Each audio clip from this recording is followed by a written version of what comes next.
आज आप मुस्लिम्स के बीच में ये वातावरण पैदा करना चाहते हैं कि वो आर्थिक तौर के ऊपर अपनी इकोनॉमिक एक्टिविटीज भी नहीं कर सकते हैं। 80 लाख के करीब गल्फ कंट्रीज के अंदर हमारे देश के लोग काम करते हैं, रेवेन्यू कमा के भेजते हैं। ट्रोलिंग करने वाले जो हिंदुस्तान के अंदर हैं, इनके वहाँ भी कुछ दोस्त काम करने वाले वहाँ भी ट्रोलिंग में इनके साथ शामिल हुए, वहाँ से बैठे ट्रोलिंग कर रहे थे इस हिंदू मुस्लिम जहर को फैलाने के लिए। और आपको मालूम है कि वहाँ के स्कॉलर्स ने कहना शुरू किया है कि हमारे ही देश में आके काम करोगे, यहाँ रोजी रोटी करोगे और इस सरजमीन के ऊपर से अपने ही देश के मुसलमानों को बदनाम करने के लिए यहाँ बैठ करके जहरीले ट्रोलिंग करोगे, ट्वीट्स करोगे, हम आपको यहाँ फिर काम नहीं करने देंगे। वहाँ से बहुत लोग काम छोड़ के उसको भागना पड़ा। ईरान से बहुत से लोग वापस आए, सीरिया की क्राइसिस के चलते बहुत से लोग वापस आए, नहीं तो इससे भी ज्यादा लोग उस साइड में काम करते हैं। और प्रधानमंत्री वहाँ के सुल्तान से भी मिलके आए थे। वहाँ की प्रिंसेस ने क्या कहा है कि इस जहरीली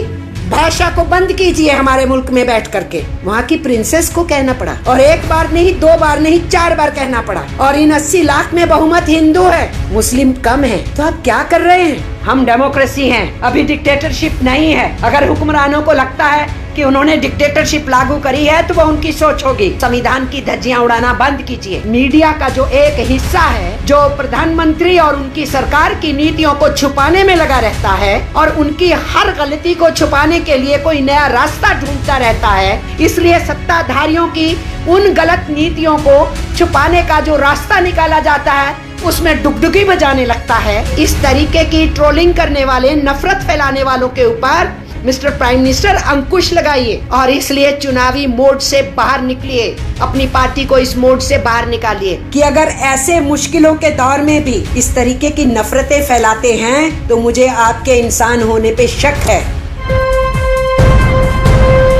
लाइव टीवी, सच सबसे आगे।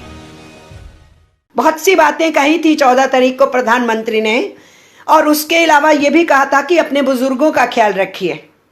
देखिए, अमीर परिवारों में और संभ्रांत परिवारों में, उच्च मध्यम वर्ग में, कुछ हद तक मध्यम वर्ग के अंदर सबको मालूम है अपने बुजुर्गों का ख्याल रखना है। ऐसा नहीं कि गरीब परिवारों को नहीं मालूम है कि अपने बुजुर्गों का ख्याल रखना है।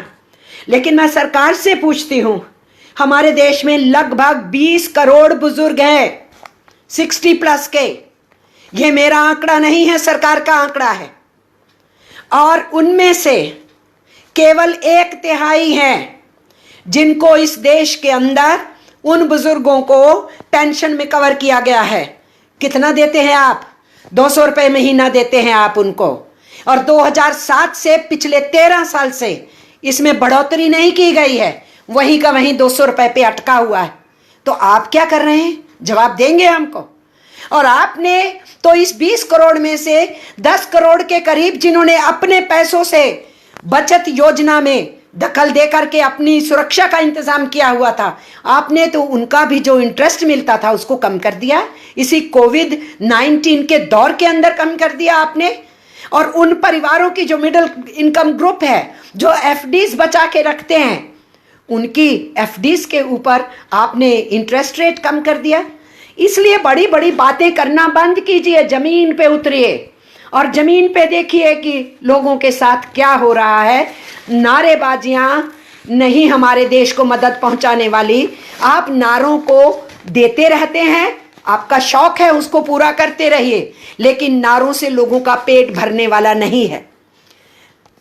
अगला जो मैं इशू उठाती रही हूं, मैं फिर उठा रही हूं आज, और वो ये है हमारे फ्रंट रैंक फाइटर्स। केवल मैं मेडिकल प्रोफेशनल्स की बात नहीं कर रही हूं, उसमें हमारे एसेंशियल सर्विसेज को देने वाले कर्मचारी भी हैं, मजदूर भी हैं, जो सेक्टर्स खुले हुए हैं। उसमें पुलिस कर्मी भी हैं जो ड्यूटीज पे तैनात हैं। मैं सबकी बात कर रही हूं, लेकिन मैं सबसे पहले ये कहना चाहती हूं कि हमारे ये जो फ्रंट रैंक फाइटर्स हैं और विशेष करके हेल्थ सेक्टर के अंदर जो हैं, उनके इक्विपमेंट्स का क्या हो रहा है। अभी भी उसमें बहुत गुंजाइश है। आपकी पहली कंसाइनमेंट मुश्किल से 3 दिन पहले आई है। आपके वेंटिलेटर्स की स्थिति आज भी बहुत कमजोर है। इसलिए फ्रंट रैंक फाइटर्स को जो चाहिए था उसकी कमी पूरी नहीं हुई। 15,000 करोड़ के हेल्थ पैकेज ऊंट के मुंह में जीरा की तरह है। हम इतना बड़ा मुल्क है, हमारा जो पब्लिक हेल्थ सिस्टम है उसको अगर हमें दुरुस्त करना है, उसकी जो पूरे इंफ्रास्ट्रक्चर को इंप्रूव करना है, तो मैंने पहले भी कहा था, मैं फिर कह रही हूं, 1.5 से 2 लाख करोड़ का पैकेज चाहिए मिस्टर प्राइम मिनिस्टर। आप पीएम केयर्स में पैसा इकट्ठा कर रहे हैं जो ट्रांसपेरेंट नहीं है, जिसकी जवाबदेही पार्लियामेंट को नहीं दी जाएगी। वो कितना आ रहा है, कहां खर्च हो रहा है, देश जानना चाहेगा। और देश यह भी जानना चाहेगा कि हमारे इन कर्मियों के लिए जो फ्रंट रैंक फाइटर्स हैं या हॉस्पिटल सिस्टम के बाहर के फ्रंट रैंक फाइटर्स हैं, उनके लिए आप क्या इंतजाम कर रहे हैं। लेकिन आप उनका इंतजाम करने की बजाय जिन नर्सिस ने ये मुद्दा पूरे देश के सामने लाया, उनको विक्टिमाइज किया गया कुछ राज्यों के अंदर। ऑल इंडिया मेडिकल इंस्टीट्यूट के डॉक्टर्स ने सवाल खड़ा किया अपनी सारी मेडिकल फ्रेटर्निटी के लिए, पैरामेडिकल्स के लिए भी, नर्सिस के लिए भी, सफाई कर्मचारियों के लिए भी। तो रेजिडेंट वेलफेयर एसोसिएशन जो है, जो डॉक्टर्स की एसोसिएशन है, उनको पूरे देश के सामने आना पड़ा ये कहने के लिए कि प्यूनिटिव एक्शन शुरू हो गया उनके ऊपर। इस देश के अंदर कोई ये आवाज नहीं उठा सकता बताने के लिए कि हमारी क्या जरूरत है। कोई कह नहीं सकता कि सरकार की यहां पर कमी है। हम डेमोक्रेसी हैं, अभी डिक्टेटरशिप नहीं है।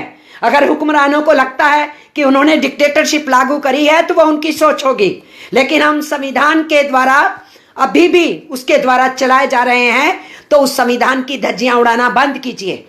इसलिए मिस्टर प्राइम मिनिस्टर, लोगों के सामने आइए, उनकी दिक्कतों को सुनिए और इलेक्टेड लेजिस्लेचर्स को सुनिए, सोशल ऑर्गेनाइजेशंस को सुनिए, राजनीतिक पार्टियों को सुनिए, ट्रेड यूनियन और किसान ऑर्गेनाइजेशंस को सुनिए, महिला आंदोलनों, विद्यार्थियों, नौजवानों को सुनिए। आप नहीं सुनना चाह रहे और ये इस विपदा से लड़ने का तरीका नहीं है। इसलिए इस विपदा से लड़ना है तो टेस्टिंग पे भी थोड़ा ध्यान दीजिए, हॉस्पिटल सिस्टम को इंप्रूव कीजिए, सेफ्टी इक्विपमेंट्स दीजिए और प्यूनिटिव होने का, सजाएं देने का इस मौके के ऊपर अंकुश लगाइए। इस बात पे, इस पे रोकिए। एक तरफ आप कह रहे हैं कि जेलों के अंदर जगह नहीं है, लोगों को निकाला जाना चाहिए, दूसरी तरफ इस वातावरण का नाजायज फायदा उठाया जा रहा है कुछ लोगों को जेलों के अंदर ठूंसने का। यह मानवाधिकार के हनन का प्रश्न है। इस टाइम पे जब आप पेंडेमिक का मुकाबला कर रहे हैं, जिसका मुकाबला मिलकर के पूरी सोसाइटी ने, हिंदुस्तान में ही नहीं करना, पूरी दुनिया ने करना है, लेकिन आपका रवैया ठीक नहीं है। हमारे श्रमिकों पे हमले शुरू हो गए, कोई रेहड़ी पटरी वाले के ऊपर हमला करेगा। बगल में आप लगा सकते हैं रेहड़ी पटरी, आधार कार्ड दिखाइए, आप हिंदू हैं, आप लगा के रखिए। आप आधार कार्ड दिखाइए, अच्छा आप मुस्लिम हैं, आप नहीं लगा सकते। शर्म की बात तो यह है कि कुछ वीडियो देखे गए कि पुलिसकर्मी भी ऐसा करते पाए गए कहीं कहीं। मैं सारी पुलिस को दोष नहीं दे रही हूं, लेकिन ये कम्युनलाइजेशन की प्रोसेस कहां तक पहुंचाई जा रही है कि आप दुकान नहीं लगाने देंगे, आप रेहड़ी पटरी नहीं लगाने देंगे। ये भेदभाव हमारे वर्कर्स के बीच में खड़ा करके आज आप मुस्लिम्स के बीच में ये वातावरण पैदा करना चाहते हैं कि वो आर्थिक तौर के ऊपर अपनी इकोनॉमिक एक्टिविटीज भी नहीं कर सकते हैं, कमाई भी नहीं कर सकते हैं, मेहनत करके अपने घर के लोगों को खाना भी नहीं खिला सकते हैं। इसीलिए मैं उस बात को आज दोहराना जरूरी समझ रही हूं, क्योंकि अब श्रमिकों के ऊपर भी हमले शुरू हो गए। वो इस रूप से तो हो ही रहे हैं। इस वातावरण को इतना गंदला करने का पूरा मीडिया का जो एक हिस्सा है, जो प्रधानमंत्री और उनकी सरकार की नीतियों को छुपाने में लगा रहता है और उनकी हर गलती को छुपाने के लिए कोई नया रास्ता ढूंढता रहता है। इसलिए सत्ताधारियों की उन गलत नीतियों को छुपाने का जो रास्ता निकाला जाता है, उसमें डुगडुगी बजाने लगता है। उस मीडिया ने कोई कसर नहीं छोड़ी तबलीगी के इस मामले को इस्तेमाल करने की।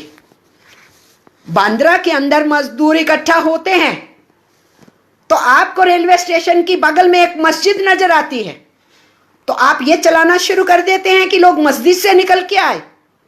और उसी दिन 14 तारीख को सूरत में मजदूर निकल के आते हैं रेलवे स्टेशन के ऊपर, और वो देखा जा रहा है कि उनके पीछे एक मंदिर है, वो भी रेलवे स्टेशन के पास के मंदिर के नजदीक रेलवे स्टेशन के बाहर खड़े हैं।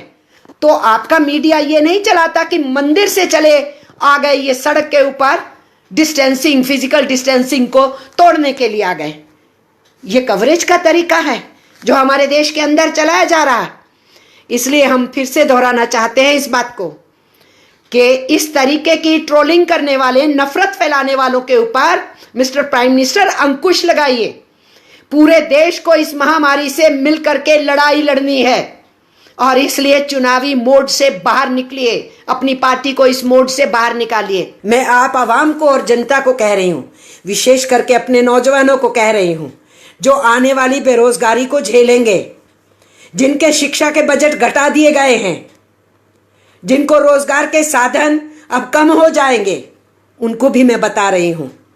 80 लाख के करीब गल्फ कंट्रीज के अंदर हमारे देश के लोग काम करते हैं, रेवेन्यू कमा के भेजते हैं, और ट्रोलिंग करने वाले जो हिंदुस्तान के अंदर हैं, इनके वहां भी कुछ दोस्त काम करने वाले वहां भी ट्रोलिंग में इनके साथ शामिल हुए, वहां से बैठे ट्रोलिंग कर रहे थे इस हिंदू मुस्लिम जहर को फैलाने के लिए।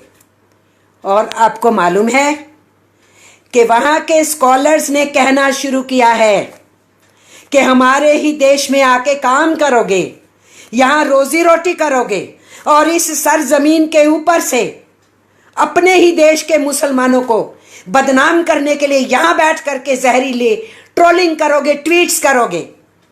तो हम इस पे नजर रख रहे हैं, हम आपको यहां फिर काम नहीं करने देंगे। ये उन्होंने कहा है। उन्होंने ये नहीं कहा कि मुस्लिमों के ऊपर, उन्होंने कहा आपके अपने देश के मुस्लिम, आपके नागरिक, आप उनके साथ अन्याय कर रहे हैं। इसका फॉल आउट सोच सकते हैं। वो जो 80 लाख लोग वहां काम करते हैं, ये तो ज्यादा गिनती थी। वहां गल्फ की डिस्टर्बेंस के चलते हुए वहां से बहुत लोग काम छोड़ के उसको भागना पड़ा। ईरान से बहुत से लोग वापिस आए, सीरिया की क्राइसिस के चलते बहुत से लोग वापिस आए, नहीं तो इससे भी ज्यादा लोग उस साइड में काम करते हैं। मौजूदा गिनती 80 लाख के आसपास है। इसमें से 30 लाख जो है अकेला यूनाइटेड अरब एमिरेट में है, और प्रधानमंत्री वहां के सुल्तान से भी मिलके आए थे। वहां की प्रिंसेस ने क्या कहा है? इन देशों के स्कॉलर्स ने तो कहा ही है। वहां की प्रिंसेस को एक ट्रोलिंग करने वाले को ट्वीट करके कहना पड़ा कि इस जहरीली भाषा को बंद कीजिए हमारे मुल्क में बैठ करके। वहां की प्रिंसेस को कहना पड़ा, और एक बार नहीं, 2 बार नहीं, 4 बार कहना पड़ा। और उसका फल क्या होगा? क्या वो केवल वो 80 लाख हैं? वो अपने परिवार के लिए रोटी कमाने गए हैं। उन 80 लाख के पीछे यहां पर परिवार हैं, उतने ही लाख परिवार हैं जिनके घर में रोटी चल रही है, और इन 80 लाख में बहुमत हिंदू है, मुस्लिम कम है। तो आप क्या कर रहे हैं? एक तरफ देश की इकोनॉमी का बंटाढार हो रहा है, हालात खराब हो रहे हैं, कहा जा रहा है कि एशिया के देशों की शायद जीडीपी 0% रह जाएगी, और गरीबी बढ़ जाएगी, बेरोजगारी बढ़ जाएगी। हमारी इकोनॉमी की पतली हालत पहले से थी, नोटबंदी के दौरान से थी, जीएसटी के चलते हुए बढ़ गई। सरकार सत्ता में आई तो उसके बाद इनकी नीतियों ने बेरोजगारी को और बढ़ा दिया। अभी तो साल भी नहीं हुआ इनकी सरकार को बैठे हुए। ऐसे हालात के अंदर जब इकोनॉमी पहले ही शटर्ड है, ऐसी स्थिति के अंदर इस पेंडेमिक के चलते हुए लोगों का रोजगार चला गया है, लोग गरीबी की हालत में हैं, सरकार को बड़े बड़े पैकेज देने की जरूरत है। उस सिचुएशन में भी आप हिंदू मुस्लिम कहते रहिएगा। और मैं ये कहना चाहूंगी, मुझे नाज है एआईएसएफ के कन्हैया के ऊपर, जिसने ये ट्वीट किया कि अगर ऐसे मुश्किलों के दौर में भी अगर आप इस तरीके की नफरतें फैलाते हैं तो मुझे आपके इंसान होने पे शक है। आपके ट्रोलर्स को तो समझ में नहीं आता। हमारा एक फौजी सैमुद्दीन 25 साल तक हिंदुस्तान की फौज में सेवा किया, उससे रिटायर हुआ हरियाणा के अंदर।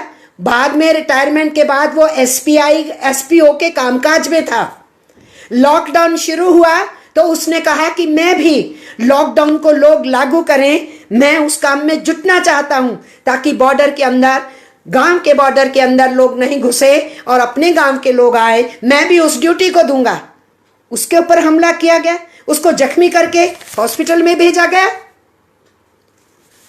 और इस तबलीगी की घटना का इस्तेमाल हिंदू मुस्लिम करने वाला जो विवाद खड़ा किया गया, इस घटना से पहले किसी जगह से शिकायत नहीं आई थी कि मुस्लिम मजदूरों ने यह कहा हो कि हमें कह दिया गया तुम मुस्लिम हो, तुम्हारे को खाना नहीं बांटेंगे, तुम्हारे को राशन नहीं बांटेंगे।